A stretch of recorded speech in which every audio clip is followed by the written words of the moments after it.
ನೋಡಿ ಇದು ನಿಮಗೆ ಹೇಗೆ ಅನಿಸುತ್ತೆ ಅಂತ ನಾನು ಹೇಳೋದು. ನಾವೇನು ಮಾಡ್ತೀವಿ, ಚಿಕ್ಕ ಚಿಕ್ಕ ವಿಷಯಕ್ಕೆಲ್ಲ ನಾವು ಹಾಸ್ಪಿಟ್ಲಿಗೆ ಓಡಿ ಹೋಗ್ತೀವಿ.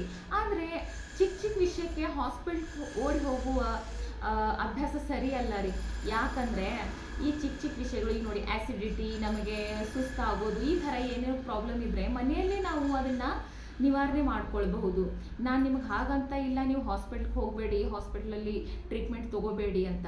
ತಗೊಳ್ಳಿ, ಅದು ಇಂಪಾರ್ಟೆಂಟೇ. ಆದರೆ ಮನೆಯಲ್ಲೇ ನಿವಾರಿಸಿಕೊಳ್ಳೋ ಪ್ರಾಬ್ಲಮ್ಸ್ನ ಹಾಸ್ಪಿಟ್ಲಲ್ಲಿ ಯಾಕೆ ಹೋಗಿ ತೋರಿಸ್ತೀರಾ ಅಂತ ಮತ್ತೊಂದೇನೆಂದರೆ ನೋಡಿ, ಮನೆಯಲ್ಲೇ ಇದೆ ಮನೆಯ ಮದ್ದುಗಳು. ಈಗ ಆಯುರ್ವೇದಿಕ್ ನಾವು ಫಾಲೋ ಮಾಡೋದ್ರಿಂದ ನಮಗೇನು ಪ್ರಾಬ್ಲಮ್ ಆಗಲ್ಲ ರೀ. ಒಂದು ಸಾರಿ ಟ್ರೈ ಮಾಡಿ ನೋಡಬೇಕು. ಟ್ರೈ ಮಾಡಿ ನೋಡಿ. ಮತ್ತೊಂದೇನೆಂದರೆ, ಯಾವತ್ತು ನಾವು ಈ ಹುಟ್ಟಿದ ಮಗು ಎದ್ಕೊಂಡ್ರಂದ್ರೆ ಎದ್ಕೊಡ್ರಲ್ಲ, ಹಾಗೆ ಆಯುರ್ವೇದಿಕ್ ಮದ್ದು ಸ್ವಲ್ಪ ಸ್ಲೋ ಪ್ರೊಸೆಸ್ ತೋರಿಸುತ್ತೆ, ಆದರೆ ಲೈಫ್ ಲಾಂಗ್ ಇರುತ್ತೆ.